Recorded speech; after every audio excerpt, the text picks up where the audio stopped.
This is the Mend It Pass podcast with Chadwick Hayward, episode 33. Welcome to menditpass.com. Let's get back to bed. Hi, Path Menders. Thanks so much for tuning in to the 33rd episode of the Mend It Pass podcast. Before we get started this week, I'd want to remind everyone that Mend It Pass spices are now available online, so it's a great way to get no salt, no sugar, lots of organic ingredient flavoring to your food. They're absolutely delicious. Go on over to shop.menditpass.com to check them out and to purchase them online. While you're there, you can also look. There is Mend It Pass t-shirts as well as Mend It Pass podcast flashing reflector lights, so it's a way to get yourself noticed if you're out running or biking at night. Also, you can look into the Mend It Pass health, nutrition, and life coaching. So if you're looking for someone to give you a little bit of an extra boost, my plans are 100% customizable. So we'll basically, in the free initial consultation, we'll sit down, we'll determine what your goals are, what you want to achieve, and then we'll make a plan essentially to get you from where you are today to where you want to be in the future. So I'll help you mend your path together. So now, without further ado, we have a twofer this week. In this episode, I am speaking with both Vicki and Dennis Spradling. Vicki started her plant-based journey after an orthopedic surgeon suggested she read the China study. It was life-changing for her. Dennis was supportive at home, but ate what he wanted outside, and eventually he suffered a heart attack. He had to undergo a quadruple bypass and had a stint inserted. Vicki refused to allow her husband to be fed the bad advice they were getting, suggesting that Dennis eat a low-carb, high-protein diet. Join me today as Vicki and Dennis share their amazing journey so far and how their lives were changed and saved by plants. Hi, Vicki and Dennis.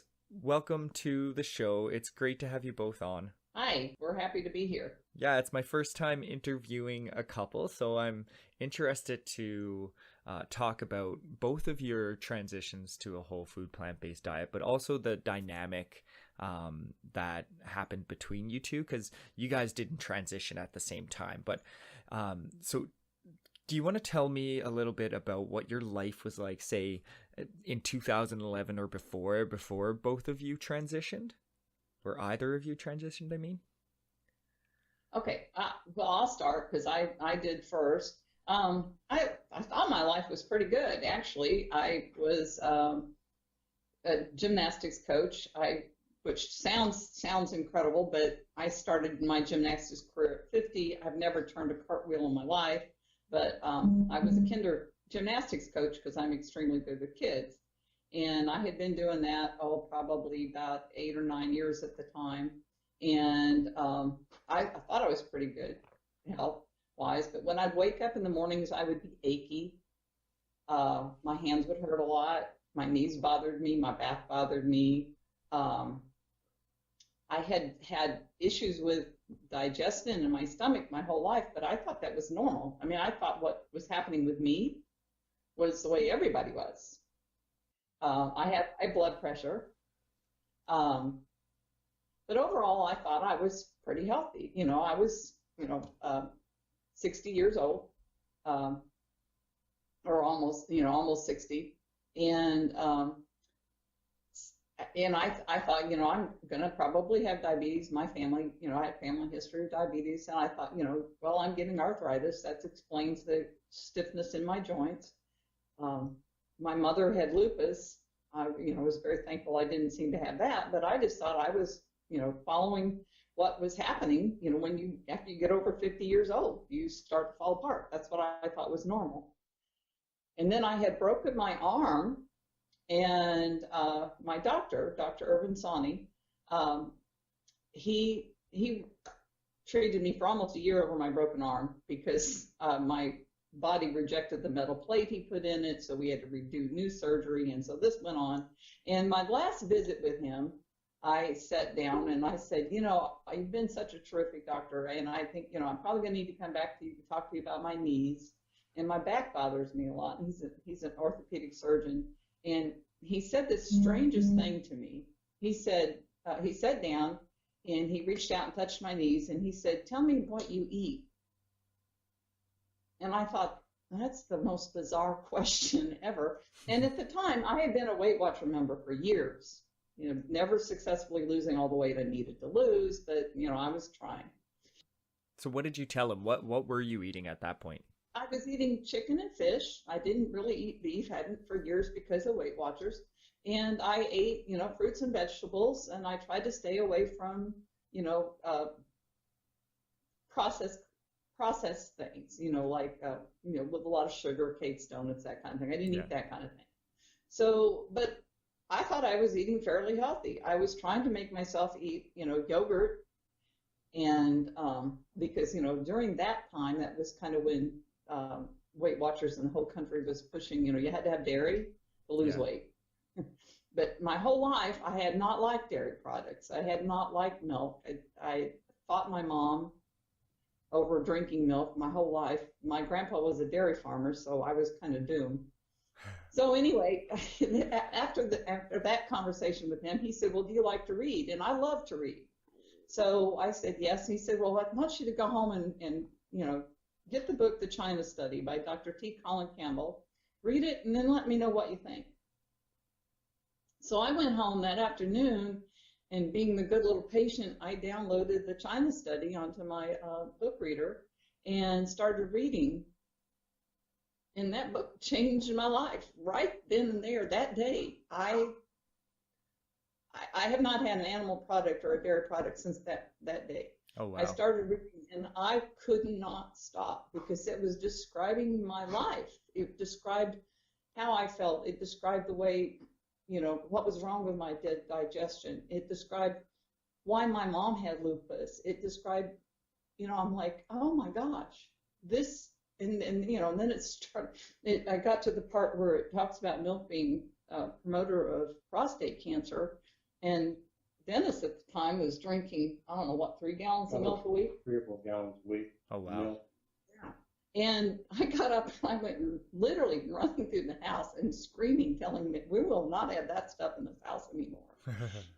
That's how dramatic that was for me. And that's amazing. I changed that day, and I couldn't hardly sleep trying to read that book. And if you've read that book, it's not an easy book to read. It's not like picking up a novel. There's a lot of scientific information and stuff in it. And I tell people that's not the book I recommend to read first, but it's the book that started this whole thing with me. Yeah, it's not really written for the layman, but... No, it's not. Yeah. It's not. But it changed my life. And since then, I've read over 40 books on this subject.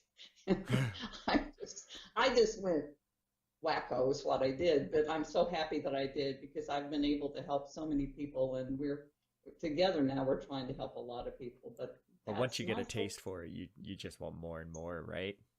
Right. Well, because like within a week, I would say I like my digestion and my stomach problems and all that stuff started to go away. And within 2 weeks, I woke up one morning and I remember thinking, my hands don't hurt. They don't hurt anymore. And, and then like my knees stopped hurting and I stopped having trouble with my back. And then the weight that I had been trying to lose for years just started falling off, literally just melting off. And over the past 5.5, almost 6 years, I've lost 70 pounds without even making an effort. I mean, not one time did I feel like I was on a diet. I know I eat more than I ever used to eat.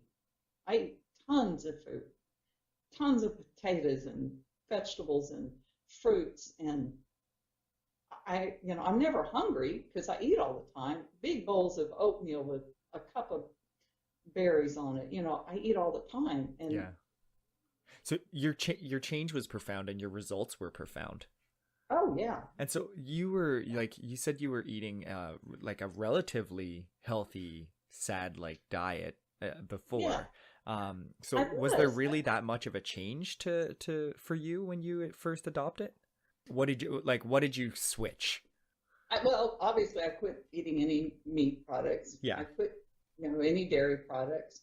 The only thing that I think that I probably did have a little struggle with, but I never once even tasted it, was that cheese craving. Okay. And yeah, and I would, because I would think about things, I'd like, oh, that would be good with melted cheese on it, and then I'd be like, nope, you're not eating that stuff no more. Okay. And I was able to stop myself. But since then I've read Dr. Bernard's book, The Cheese Trap, and I'm like, okay, that's why. Case of morphines. There we go. Yeah. Right. There was a scientific reason, and when I'm talking to people, that's usually one of the hardest things for people to give up is cheese. And Yeah. I'm like, well, there's a scientific reason, a biological reason why you're having trouble with the cheese. Yeah, it truly is addictive. Yeah, it is. So Dennis, she's running through the house going, "Oh my God, milk and prostate cancer." What were your first perceptions of this? Well, I wasn't totally convinced. I was a bit skeptical. I'd never heard of this before, and so I didn't really take it real seriously. And I didn't have any problem with cheese. At least I wasn't aware of any problems.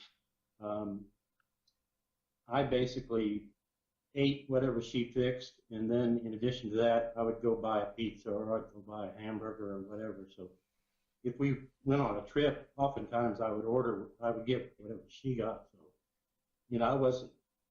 I wasn't really supportive, nor was I trying against it. I just said, you do your thing and I'll do my thing. Okay. And we'll be fine. So that was basically my approach. Did you read the book?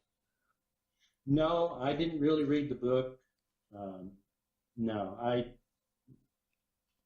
really just at the point in time where this all started, I was still working and extremely busy, and so I didn't get too involved in it. Okay. Yeah. Yeah, I tried to get him to watch Forks Over Knives, and I actually thought he had watched it.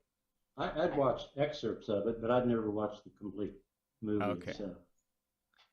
So what were your perceptions as Vicki started losing weight and some of her medical issues were resolving? Did you just kind of brush that off, or I just wonder how that made you feel? Well, I was glad that she was losing the weight. That part I really appreciated.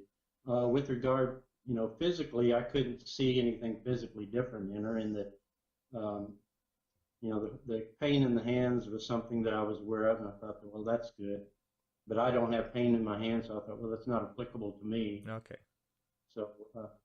He pretty much just let me do my own thing, and I think, I'm not sure exactly what he thought, but I think my whole family thought I had totally jumped off the loony bin.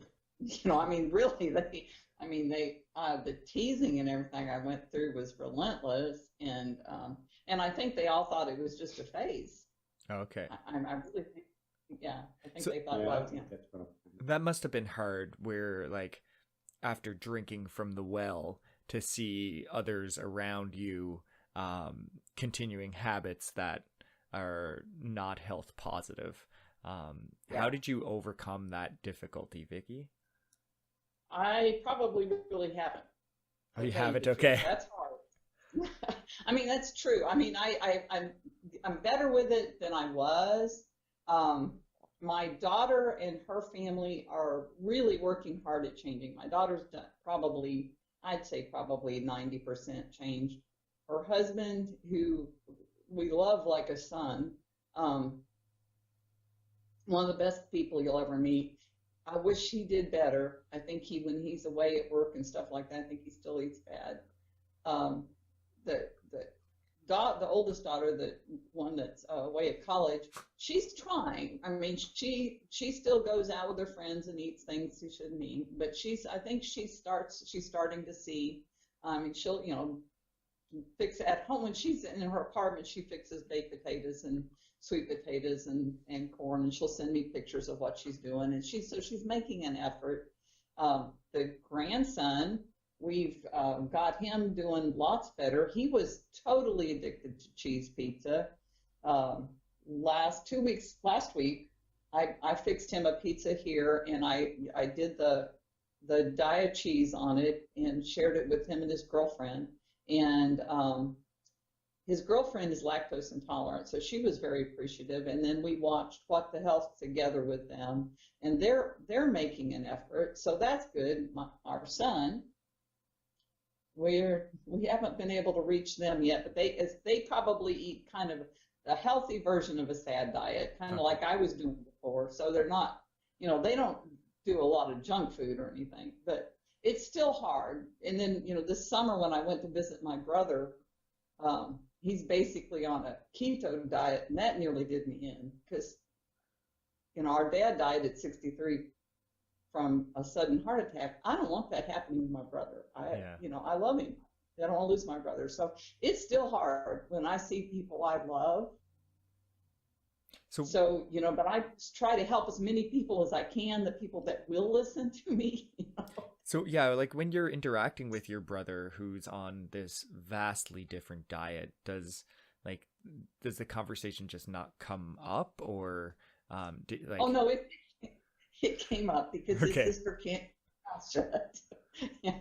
Now, and I asked him to watch Eating You Alive with me. I took my videos with me. I buy them as soon as a new one comes out. I buy it. I have to own it. It's not enough just to watch it on the internet. I have to have it, and so I can share.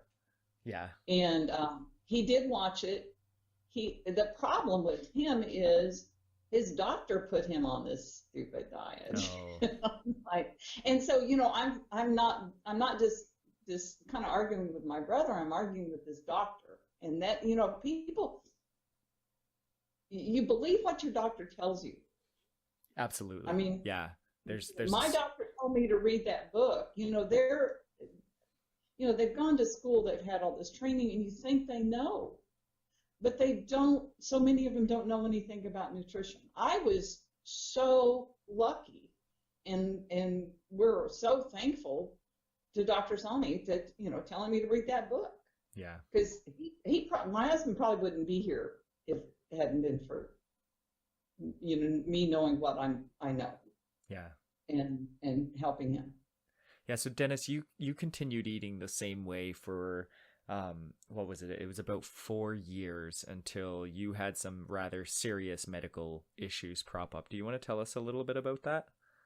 Yeah, I would go in for my annual checkup each year, and my blood test would show that my cholesterol was about 187. And so I was thinking, well, I'm fine. My cholesterol's fine. I took blood pressure medicine for like 30 years. I took Lipitor for 20 years for cholesterol. Yeah. I took drugs for triglycerides and numerous other drugs for other various ailments. But I thought overall I'm doing exactly what I'm told to do by the doctor. I thought I was in good shape. And yeah, so really those pills and medications are just treating the symptom, but not the underlying problem. So it all kind of came to a point for you, right? Yeah. Yes. And I'm sorry. It's still very emotional for both of us. So we're give him a minute. But yeah, those pills give you a false sense of security. You think you're okay. He would come home from the doctor's office and say, well, my cholesterol is 187, so I'm good. And I'd be like, well, mine's 135, and I don't take pills.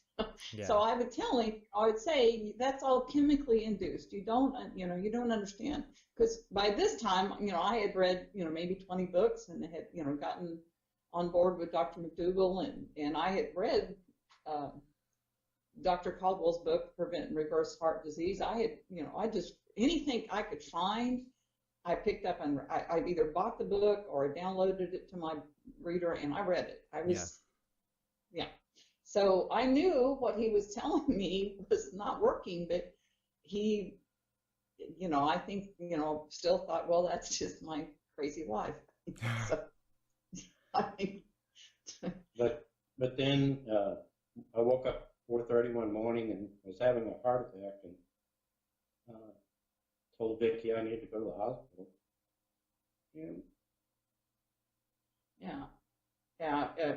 And I didn't think he was really having a heart attack at the time. I thought, because he had been out, with his chainsaw, cutting, trimming some trees and stuff. And I thought, well, he's probably pulled a muscle, because he wasn't doing the things that you hear people are doing, like looking back. I just had a tightness in my chest, but for some reason I knew it was a heart attack, but it did, I wasn't in excruciating pain. I was still able to talk and walk. And, yeah. It just seemed relatively normal with the exception of the tightness in my chest. There was no pain in the arm or any other discomfort. Yeah. But then we did go to the hospital, and they said, Mr. Spradling, you're having a heart attack. And so they transferred me to another hospital, and then they put in a stent to stop the heart attack, and then they indicated that I probably needed heart bypass surgery, so they did a quadruple bypass. Okay. Now looking back on it, I wonder if I really needed that quadruple bypass, or had I known, if I'd known then what I know today, perhaps I would have said, no, thank you for the stent. I'll try and get by on my own. But while I was in the hospital recovering from the heart bypass surgery, some things happened, like the head dietitian came in my room one day and said, how do you like the food? And I said, well, to be honest with you, I don't. And so all I was eating at that point, I think, was like Rice Krispies and milk, and maybe some juice is all I could stand to eat. Okay. He said, well, we got some cheeseburger here that I think you'll like. We got this meatloaf we think you'll like. And My God. This is when his wife went nuts. They brought him a cheeseburger, and I thought I was going to murder the lady. I don't remember what I said. I just remember I wasn't pleasant. And I'm usually a very nice person, especially out in public. I can get kind of ornery here at home, but out in public, I'm usually very controlled. I don't think I was. I think I was very ugly. Well, yeah. Because that's the kind of stuff that put him in there in the first place. I see you're on fire. Would you like a glass of gas? Right? Yeah, there you go. That's exactly what it was like. But the dietitian's focus, well, you need protein now, and that classic thing. But after I got home, we had more arguments with the insurance company. They wanted me to eat all kinds of Carnation instant breakfast and things like that. Oh, it was crazy. The people would call me, and they called and would talk to me about his diet and what it should be, and I'd be like, no, we're not eating that. And so it was a battle with care providers a lot. Oh yeah, it was horrible. While he was in surgery that afternoon, I sat there and got on my phone and on Amazon. I ordered him his own copy of Prevent and Reverse Heart Disease, and I told him, life as you know it is now changing. This is what you're going to do.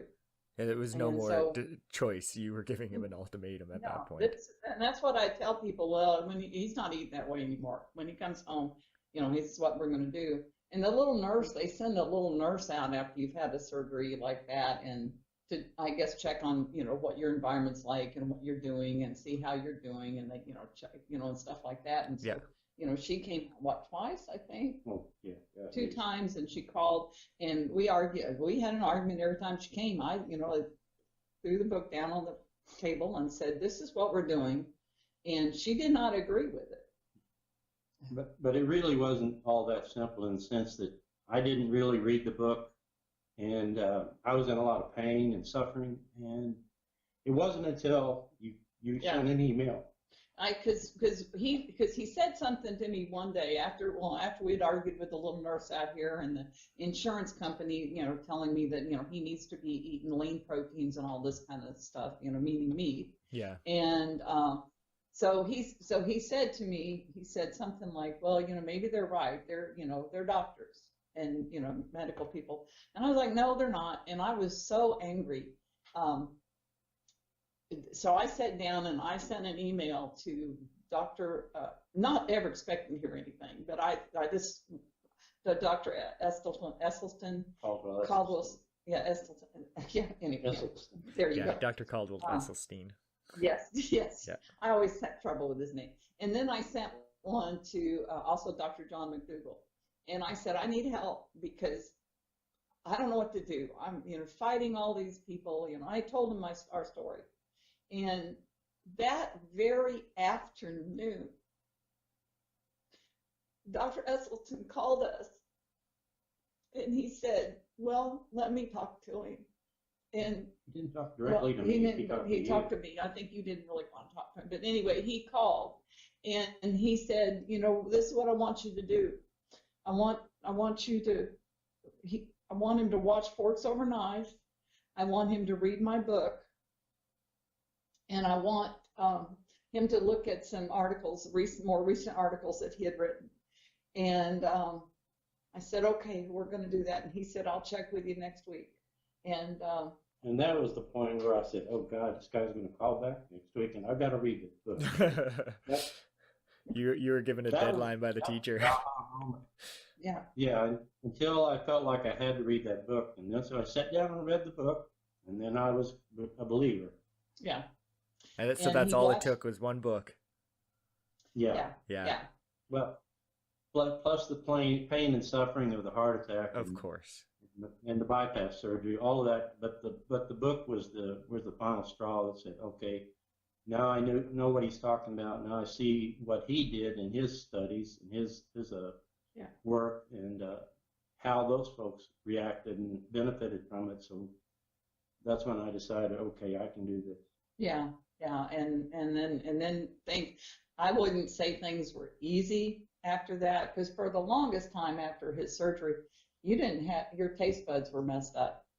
Yeah, and so it was hard to find things to cook that you would like to eat. Don't you remember that? Well, I had trouble. Yes, absolutely, I had trouble, but I was absolutely committed to it. Oh yeah. And I'm more committed to it, I'm more careful now than even Vicki is at this point. So I'm more extreme.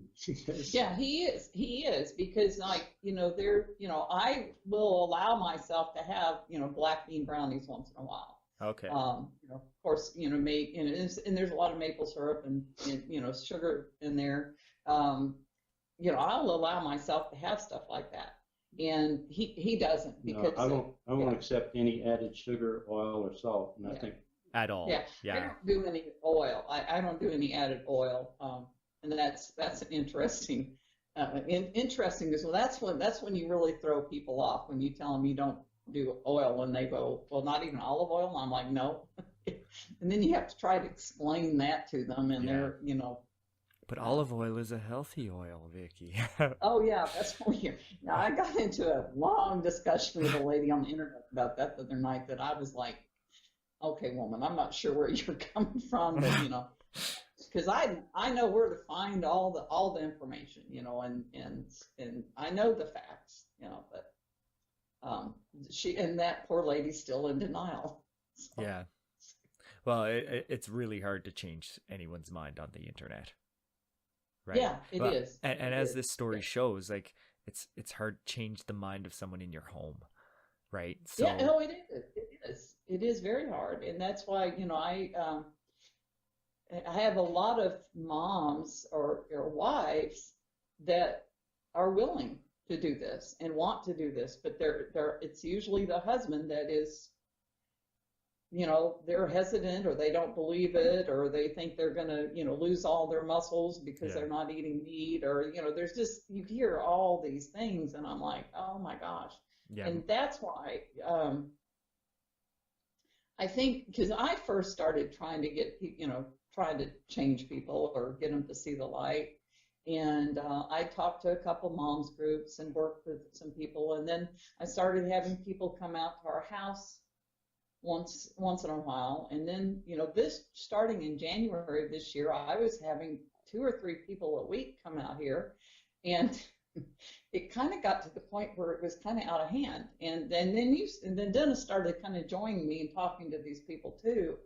And basically, we just don't want anybody to go through what we went through. No, we don't. And so we started this. I went to my church and I said, hey, can I have some meetings here, once a month? And they were like, sure, and so now we have monthly meetings, and we have between around 60 people coming Yeah, to the yeah, meetings. the meetings, Oh, wow. and And so I'm is it like new people every time, or is it more of like a support group for people that have adopted a lifestyle? both, Both? Okay. uh, both. Each time, a lot of the people and we've got a lot of people really, really working this now, and we're getting feedback. Oh my blood pressure's down. I don't have to take my blood pressure medicine anymore. My doctor says I'm good. And I'm like, wow, that's great. Amazing weight loss stories. 40 pounds and 30 pounds, and a girl was pre-diabetic, no longer diabetic. One of the ladies that I'd been working with that has been to a couple meetings, but I've been just working with her at the gym where we go.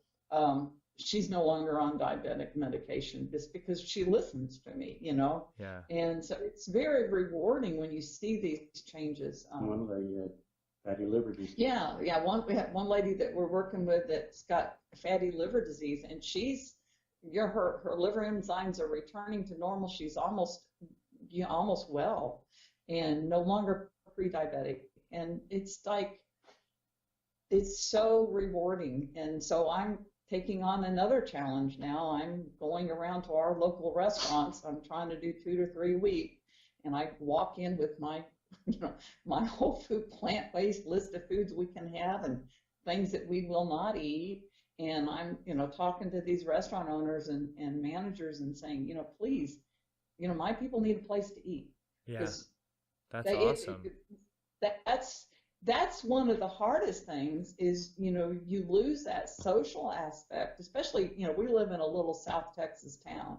And so there's not been a whole lot of options. But that's changing. Yeah. What's the reception like at those restaurants? Remarkably good. One place I went to is a brand new restaurant. The man that I talked to said, hey, I think we can do this. I think we can work with this. But he said, I need to talk with our chef, and I'll get back with you. Another place I went to, also a new restaurant, was delighted. Their daughter is vegan, and they were absolutely delighted. The guy is a chef.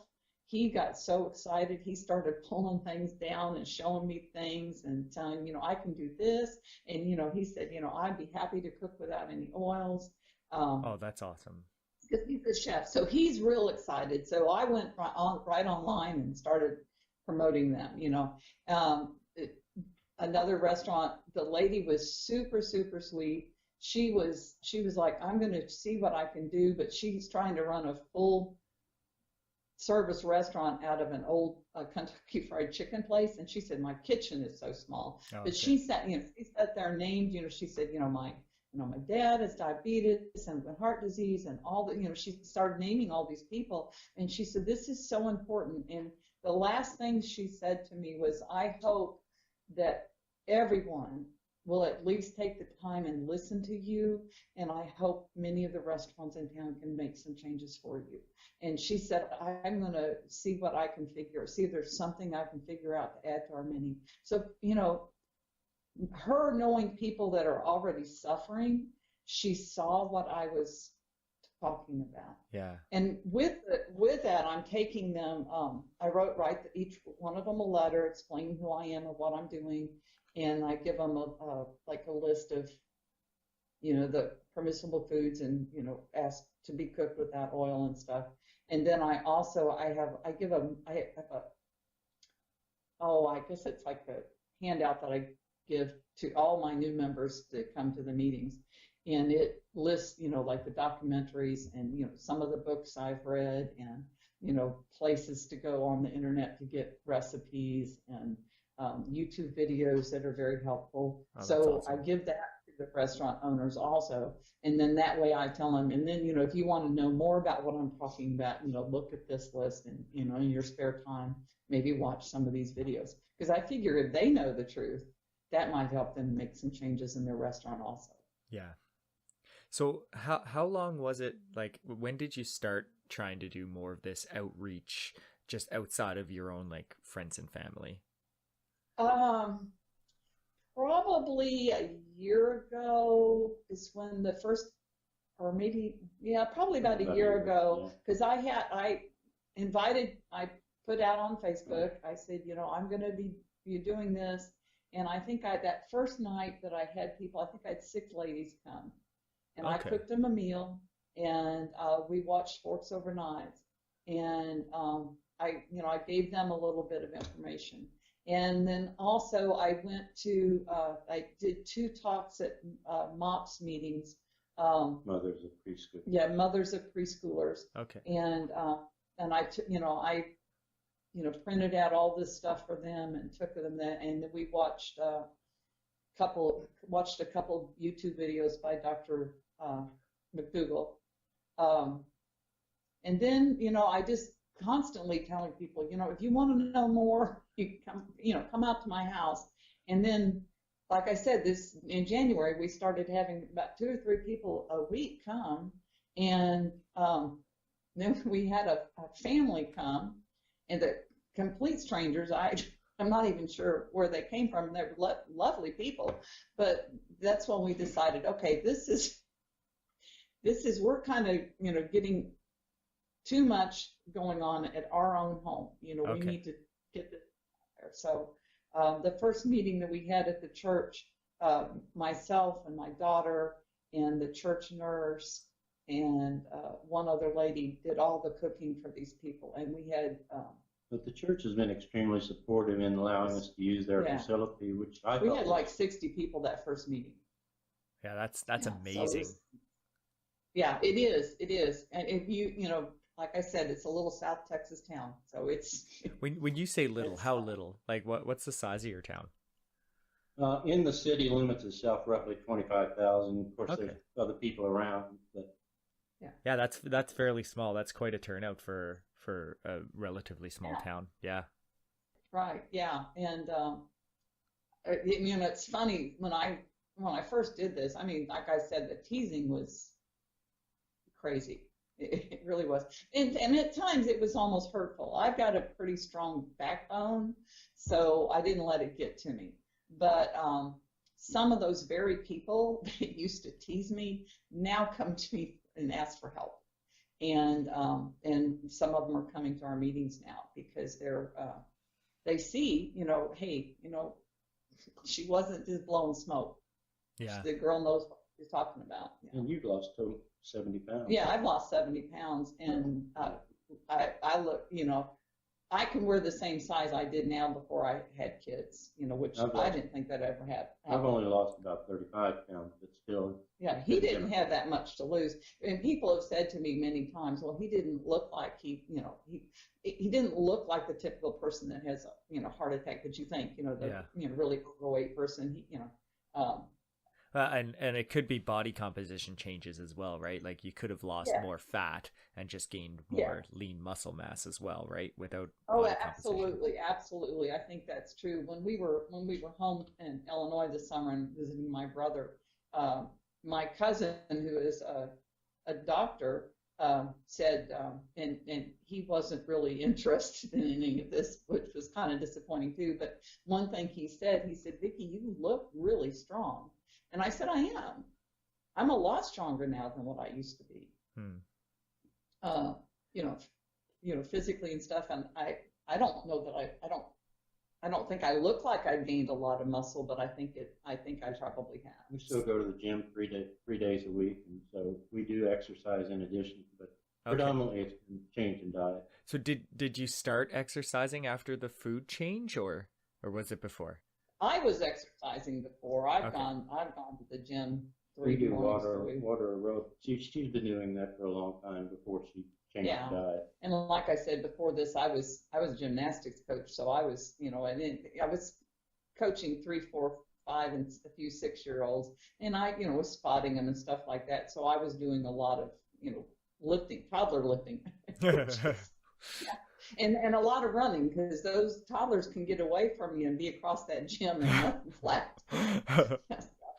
So, like I said, I thought for my age, I thought I was really healthy.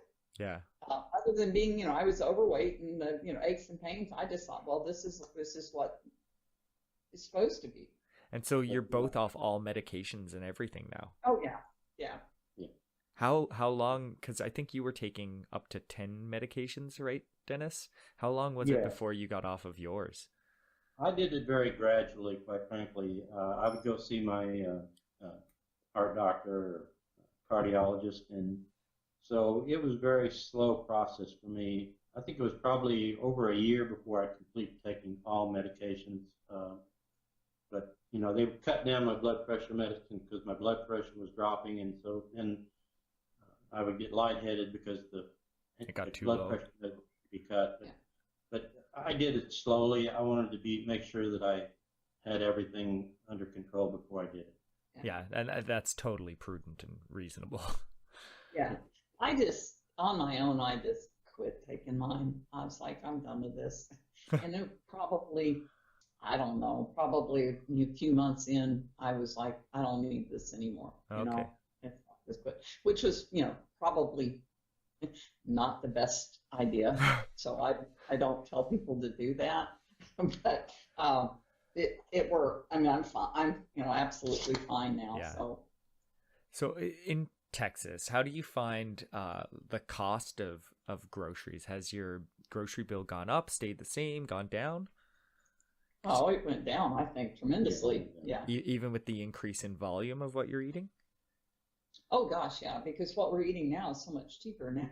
I mean, you can get We buy a lot of dried beans and a lot of dried rice and such, and potatoes. potatoes. Potatoes are usually cheap. We try to buy our, fruits and vegetables in season. We do eat a lot of frozen vegetables. So we get big 5-pound bags of frozen broccoli and Okay. 5-pound bags of stir fry mixes. And we'll probably go through 15 pounds of those a week easy. Oh, that's awesome. Well, and they're so convenient, right? Yeah, because you can't always get, good fresh, vegetables. Those you can have year round, and they're close to as fresh as you can get. In a lot of cases, maybe not in Texas because you're pretty close to the agricultural, but I know I live in Edmonton, which is pretty far north, and most of the year the fresh produce is on a truck for so long that you're actually getting fresher when you buy frozen, because it's basically frozen from the field, right? So right, yeah, and I've heard that before too, and I think that's true. Because you can't always get. I know broccoli, for instance. A lot of times, if I get a head of broccoli because I want something fresh. A lot of times it's not crisp. Yeah. But I can always count on a big old 5-pound bag of broccoli that's frozen, as being good. Yeah. And so obviously, sorry. I'll just say once a month we go into San Antonio and go to Costco, and then we buy bulk items there like frozen berries and things like that, other frozen things. Yeah. Big bags of steel cut oats and stuff like that. Oh, that's awesome. Yeah, our grocery bill went down, and that's what that's one of the things that you get, it's cost too much to eat healthy. Well, no, it doesn't. Well, and how much are you saving on medications and stuff as well, right? Oh, yeah, that's another thing. Yeah. Because those medicines aren't cheap. And not only just the chronic things, myself, and I don't think you have been either, I haven't had even sniffles it's been almost 4 years since I've even had a cold. Oh, wow. So I'm like, I don't think either of us have. No, at least in the past 2 years since I converted. We have no need to go see our doctors all the time. And before I changed, every fall, without any doubt it was going to happen. I knew sometime around October I was going to be sick. I was going to have, sinus drainage and everything, and it was probably going to go into a sinus infection. And then I'm going to go see the doctor, and he's going to give me a shot, or he's going to give me, antibiotics and, that whole thing. Well, and then come March, the same thing would happen. And I just thought, some kind of allergy that was happening in the air. And it probably was allergy, of some sort. But my immune system and my body is so healthy now, it just passes right on by. But that, that went on for, as long as we've lived in Texas, that I had that. So I don't even have to go to the doctor for that stuff anymore. Oh, that's absolutely incredible. Yeah. So I usually It's- end by asking my guests if they had some advice for a path mender that was either on the fence or just starting their transition. What would that advice be? I guess we'll do one at a time. Vicki, what would your advice be? Just do it. Jump over that fence and embrace this. So you'll be so happy you did. And Dennis, what would you I say? think. Well, I would try to appeal to them on the basis of think about the consequences about you and your family. Yeah. I think that's it. Yeah. If you're laying there like he was, and your granddaughter who you love with your whole life is standing there crying, you don't want to go through that. You don't want to see the pain in your family's eyes. You don't. That was. I mean, seeing him in pain the way he was. I mean, this man drives me crazy, but I don't want to lose him. But seeing my grandchildren look at him the way they did, especially my granddaughter, because she went to the hospital. Her mom brought her that morning, and seeing Taylor standing there in complete pain, you don't want to see that. So do this for your family. Do this for your loved ones, even if you're not ready to do it for yourself. Think of the people you love. Yeah. And Dennis, really, you were lucky because I think 40% of first-time heart attacks are fatal, right? So some people don't get that chance to change after their first heart attack. Well, the doctor that did the stint said if you hadn't have gotten him here, he would have been gone in an hour. Oh, wow. Yeah. And I'm not 100% what I used to be. I mean, my mental abilities are not what they used to be before the heart attack and the surgery. So, if people could just please think about the possible consequences, hopefully they can make a change. Yeah. Well, thank you guys so much for sharing. I know it's emotional and it's hard to talk about it, and I really appreciate you spreading the message so that someone else has the opportunity. That's why we do it. It's because we care. We care. We don't want anyone else going through this. Thank you so much. It's a path that we wouldn't wish on anybody. Okay, thank you. Thank you. Well, that's it for this week. Thanks so much for tuning in to the Mend It Pass podcast with Chadwick Hayward at www.menditpass.com. If you've enjoyed this week's show, please consider supporting the show on Patreon. So you can find us there at patreon.com/menditpass. There's some cool rewards for those who support the show. Thanks so much for tuning in. See you all next time. Visit menditpass.com and get back to bed.